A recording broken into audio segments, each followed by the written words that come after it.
নাম হলো কি? মশারির ভিতরে পূর্ণভাবে ঢোকা। যদি বাইরে থাকে তাহলে মশার আক্রমণ থেকে আপনি রেহাই পাইবেন না।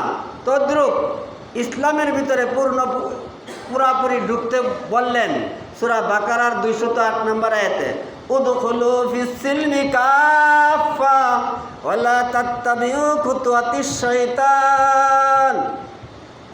মশার বয়া যেরকম মশারের ভিতরে পুরাপুরি ঢুকলেন, আল্লাহ তাআলা এই আয়াতে ইরশাদ করলেন, তুমি যদি ঈমানদার দাবি করো, যদি তুমি মুসলিম দাবি করো, যদি তুমি ঈমান আন্যা থাকো, তাহলে ইসলামের ভিতর পুরাপুরি ঢুকো। এখন আপনি কি ইসলামের ভিতরে পুরাপুরি ঢুকছেন, না হাত আর কল্লা বাহিরে আছে? আলোচনা শোনার পর বিবেচনা করবেন। ইসলামের ভিতর পুরাপুরি প্রবেশ করা কাকে বলে? আকিমুস সালাত, সালাত প্রতিষ্ঠিত করো। ওয়াতুজ যাকাত, যাকাতের সমর্থন থাকলে যাকাত প্রদান করো। ওয়ারকাউ মার রাকিন, সূরা বাকারার 43 নম্বর আয়াত, তুমি রুকুকারীদের সাথে রুকু করো।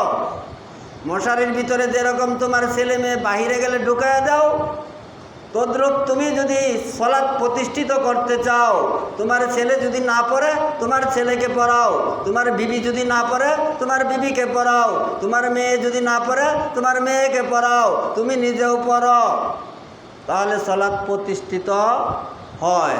তাহলে ইসলামের ভিতর পুরাপুরি ঢোকা হয়।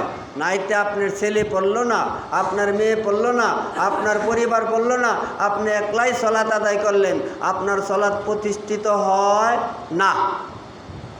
ভাঙ্গা ভাঙ্গা কথা না বুঝলে, যদি বুঝার থাকে তাহলে পরবর্তীতে বুঝবেন।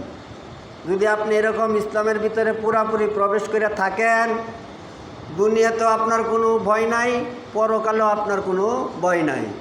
দুনিয়াতেও আপনার কোনো চিন্তা নাই, পরকালেও আপনার কোনো চিন্তা নাই। সূরা বাকারার 208 নম্বর আয়াত। আপনি বাড়িতে যায় বাই করে দেখেন, ইসলামের ভিতরে পুরাপুরি আপনি প্রবেশ করছেন, না আপনার হাত বাহিরে রয়েছে, না আপনার মেয়েটা বাহিরে রয়েছে, না আপনার পরিবার বাহিরে রয়েছে। আপনি কি সালাত প্রতিষ্ঠিত করছেন? আপনি কি যাকাত প্রদান করছেন?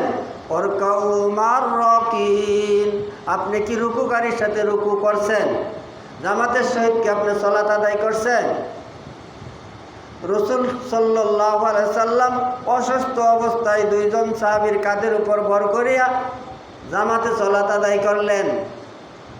আপনি জামাতে সালাত আদায় করেন না, একা একা সালাত আদায় করেন। আবার কেউ সালাত আদায় করে না, 7 দিনে একদিন পরে, আরেকদিন পরে না, মন চাইলে পরে, মন চাইলে পরে না। তাহলে কি আপনি ইসলামের ভিতরে পুরাপুরি প্রবেশ করছেন? আপনি কি পাশ করার আশা আছে না ফেল করার আশা আছে? আপনি একটু বুঝেন। যেই ছাত্র পরীক্ষা যাওয়ার পর, হলের ভিতরে ঢোকার পর, পরীক্ষা আসার পর, দেখার পর সে লিখতে পারে না, চিন্তা করতে করতে সময় পার হয়ে গেছে, তার আর হলে থাকার সময় নাই। আল্লাহ তাআলা আপনাকে দুনিয়াতে পাঠাইছে পরীক্ষা নেওয়ার জন্য। আপনি কি আমল করেন? ভালো আমল করেন না মন্দ আমল করেন? সূরা মুলুক আয়াত নাম্বার 2, আল্লাযী খালাকাল মাউতা ওয়াল হায়াতা লিয়াবলুয়াকুম আইয়ুকুম আহসানু আমালা। আল্লাহ রাব্বুল আলামিন আপনাকে দুনিয়াতে পাঠাইছে পরীক্ষা নেওয়ার জন্য। আপনি ভালো আমল করেন না মন্দ আমল করেন, এটা আল্লাহ তাআলা আপনাকে দেখার জন্য দুনিয়াতে পাঠাইছে। তাহলে আপনি ভালো আমল করলেন না মন্দ আমল করলেন, আপনি পাশ করলেন না আপনি ফেল করলেন। যে ছাত্র হলে ঢোকার পর লিখতে পারলো না, সময় পার হয়ে গেল, ওই ছাত্র যেরকম পাশ করার আশা করতে পারে না, আপনিও তদ্রূপ জান্নাতের আশা করতে পারেন না। আপনি তো ইসলামের ভিতরে পুরাপুরি প্রবেশ করেন নাই, কিন্তু মশারির ভিতরে পুরাপুরি ঢোকা শিখলেন, ইসলামের ভিতরে পুরাপুরি ঢোকা আপনি শিখতে পারলেন না। মশারির ভিতরে মশার ভয়ে, ক্ষুদ্র একটা মশা, যেই মশার কামড়ে আপনি মারা যাইবেন না, এই মশার কামড়ের ভয়ের কারণে ছেলে মেয়েকে নিয়ে মশারির ভিতরে ঢোকা শিখতে পারলেন, ইসলামের ভিতরে ঢোকা শিখতে পারলেন না। তাহলে আমাদের এই ফ্যামিলির ভিতরে আমরা কয়জন আছি ইসলামের ভিতর পুরাপুরি ঢুকছি? যাতে আমার ফ্যামিলির ভিতরে আমার মেয়ের জামাইও সালাত আদায় করে, আমার মেয়েও আদায় করে, আমার ছেলেও আদায় করে, আমার পরিবারও আদায় করে, আমিও আদায় করি। সকলে মিলাইয়া যারা সলাৎ প্রতিষ্ঠিত করে তাদের সলাৎ প্রতিষ্ঠিত হয়। আল্লাহ রব্বুল আলামিন তার কালামে একবার নয়, দুইবার নয়, 80 থেকে 82 বার ইরশাদ করছেন, সালাত প্রতিষ্ঠিত করো, সালাত কায়েম করো। আপনি আমি সালাত প্রতিষ্ঠিত করতে পারছি, কায়েম করতে পারছি, ইসলামের ভিতরে পুরোপুরি ঢুকতে পারছি?